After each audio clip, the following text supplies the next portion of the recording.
Yesterday was the 41st birthday of Cristiano Ronaldo, a true GOAT of the football world. Today, we invite you to journey back with us, to look beyond the flashing lights and gold medals as we retrace his path from an absolute zero to a global hero. We see him now, a titan standing on a mountain of records.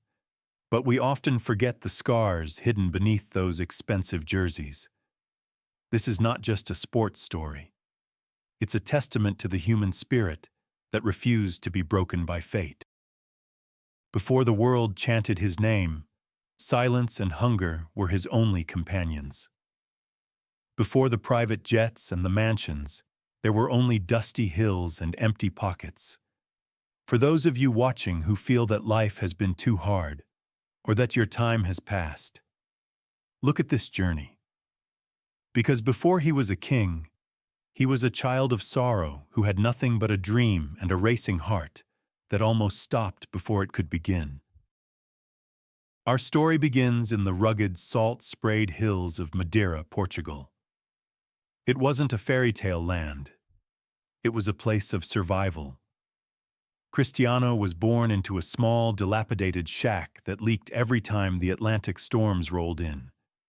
It was a home where enough was a luxury they could never afford, and where the walls whispered stories of struggle from morning until the dead of night. His father, José Diniz Aveiro, was a man whose hands were stained with the soil of other people's gardens. He was the kit man for the local club, folding the clean white jerseys of players who had everything, while he himself had almost nothing. He saw the wealth he could never touch, and the shame of poverty is a ghost that follows a father wherever he goes, weighing down his every step. To numb the sharp edges of a life that felt like a dead end, José sought refuge in the bottle. He was a father who loved his son, but he was also a man drowning in a storm of his own making. Young Cristiano watched as his hero slowly faded away in the haze of alcohol, learning early on that life can be cruel even to those with the kindest hearts. There was no money for a real leather ball. So Cristiano's first football was a miracle of rags, old socks, and string, tied together with the desperate hope of a child who refused to play with nothing. He didn't need the perfect equipment. He only needed a target. He spent thousands of hours in those narrow alleys, turning trash into treasure with every touch of his feet. He played in shoes that were twice his size, borrowed from cousins or found in the trash. Every sprint on those cobblestones was a painful prayer, a silent promise to himself that one day he would never have to borrow anything from anyone ever again. He didn't just run to win a game, he ran to escape a life that felt like a prison. The other kids were cruel. They saw his father's dirty clothes and Cristiano's ragged boots, and they laughed. They called him the crybaby and the poor boy from the hills. But their laughter didn't break him. It became the fuel that set his soul on fire. He realized that the only way to silence the world was to be so good that they could no longer ignore him.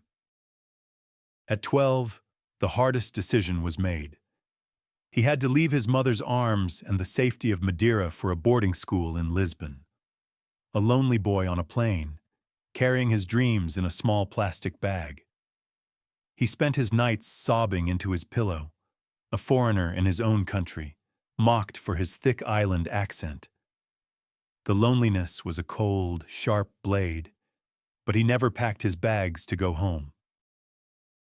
The breaking point came in a classroom when a teacher mocked his background and his family's poverty. In a flash of raw, protective pride, Cristiano threw a chair. He wasn't a bad kid. He was a kid who had been pushed too far. He was expelled, and the world whispered that he was just another statistic, another failure. But for Cristiano, school was over, and the real battle for his life had just begun. Just as his talent began to shine, fate struck a terrifying blow. At 15, his heart began to race like a runaway train, even when he was standing still. The doctor's words were a death sentence for his dreams. Stop playing football, or your heart might simply explode. The very organ that drove his passion was now his greatest enemy. He was given a choice: live a long, quiet life in safety, or risk it all on an experimental surgery that could kill him on the table. For Cristiano, the choice was simple. A life without football was a life not worth living. He chose to gamble with death for a 1% chance to live his dream. He looked the surgeon in the eye and said, "Let's begin." Miraculously, the surgery was a success. Within days, he was back on the pitch. He didn't just run. He sprinted as if he was trying to outrun the ghost of death itself. Every beat of his heart was now a drum of war. He practiced until the moon replaced the sun, pushing his body until it screamed for mercy. But he never gave it any. In 2003, the world changed forever. A legendary coach named Sir Alex Ferguson saw a skinny boy with magic in his feet and fire in his eyes. He gave him the iconic number 7, the jersey of kings. Cristiano walked onto the hallowed turf of Old Trafford, a boy from the hills of Madeira finally stepping into the light he had chased for so long. But at the height of his rise, tragedy tore his world apart. At 20, he received the news that would break any man. His father, José, was gone. Years of alcohol had finally claimed the man who first introduced him to a football club. The man who had been his silent hero died before he could see his son win a single Ballon d'Or. The void it left was deeper than any ocean. He had to play for Portugal that very same night. Can you imagine the strength it takes to run while your heart is bleeding? He played through the agony, scoring not for the fans, but for the father who was now watching from a different stadium in the stars. From that day on, every goal he scored was a letter to heaven. He transformed himself into a machine of pure, unadulterated will. He jumps higher than a cheetah, sprints at the speed of a rocket, and works while the rest of the world sleeps. He didn't just find greatness, he hunted it down and claimed it as his own. He showed us that the body is just a servant to a mind that refuses to accept impossible. 5 Ballon d'Ors, over 900 goals, every trophy a man could ever desire. But if you look at his eyes, you don't see satisfaction. You see a hunger that never dies.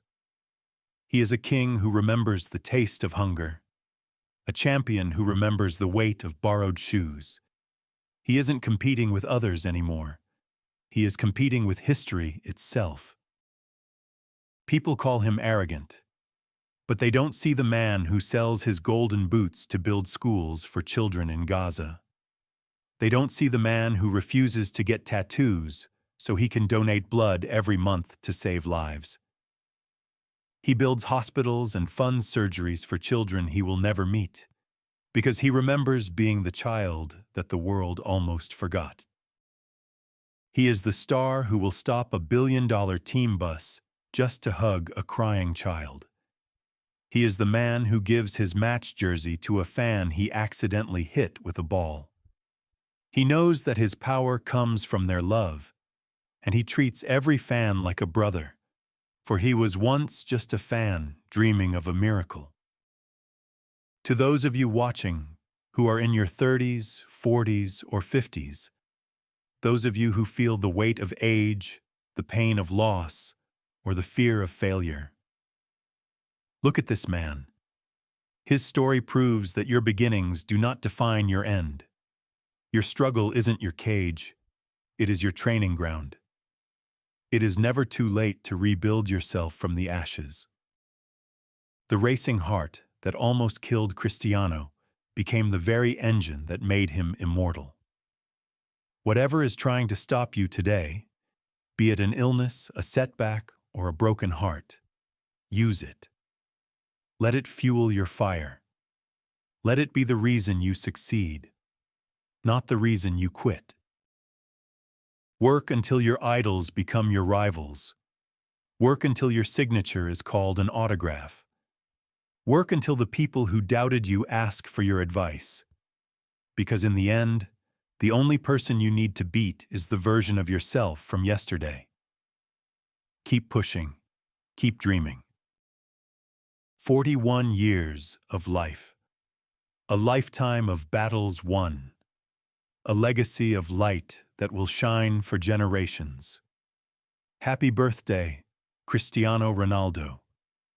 Thank you for showing us that even a boy with a rag ball from a shack in Madeira can truly conquer the world. If this story moved your soul, share it with someone who is about to give up. Subscribe to our channel to join a community of those who believe in the impossible. Keep fighting your own battles.